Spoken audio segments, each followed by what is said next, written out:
year, we made an exception. And to tell us more about that, the parade co-hosts again this year across the way over in the Southern Company building. Say hello to Sports Director Chuck Dowdle and news anchor Monica Kaufman to tell us more about our very special Grand Marshal. Happy 4th of July, everybody. Happy 4th, Monty. I tell you, what a terrific day this is. The 44th, we got 4s everywhere. July 4th on the 44th annual 4th of July parade. And there's another 4-0. We're talking about a milestone that our friend and colleague John Pruitt is marking this week.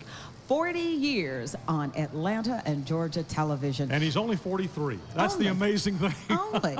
You know, John takes great pride not only in his work, but in his community, and also, I guess, in just being a native Georgian. Although he's extremely humble, I was able to corral him to do a Monica Kaufman's close-up and made him open up about his incredible career. Good morning. Sir. Go ahead, John. I'll catch up with you.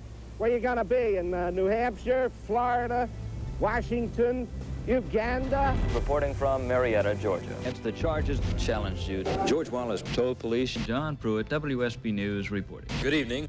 I have worked beside John Pruitt for many years on the anchor desk and respect him immensely.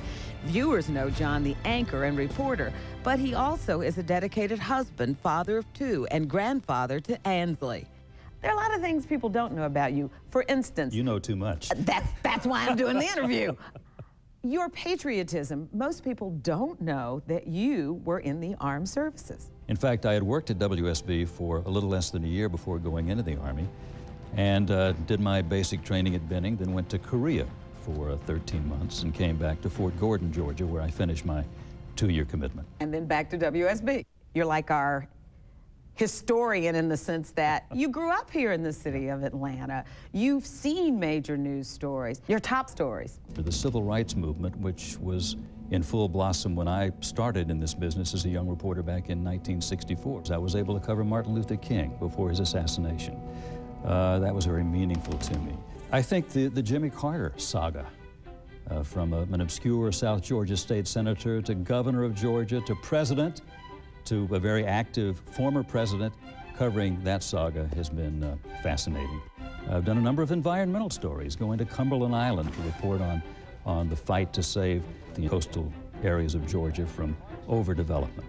There have been so many stories over the years, and many of them political, the conventions. I've covered inaugurations.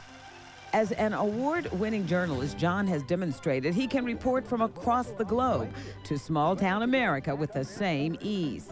The proceeds benefit the Juvenile Diabetes Foundation. And the well-respected anchor and reporter always finds time for community service. You're involved with juvenile diabetes. And what are some of the other groups you're working with? The Nature Conservancy of Georgia, a longtime activist there and former board member, the Raven-Gatnakuchi School. I'm on the board of trustees there. And of course, Monica, as you know, involved in many other organizations that I'm not officially tied to. I feel, and I'm sure you do too, that we do have that obligation to pay back to the community. I've grown up in this town. I have only worked in Atlanta, which is truly an unusual thing for someone who does what I do to be able to say. And 40 years of covering the news in this town, you have seen the evolution of this city and this state into something that's quite extraordinary, and the story continues.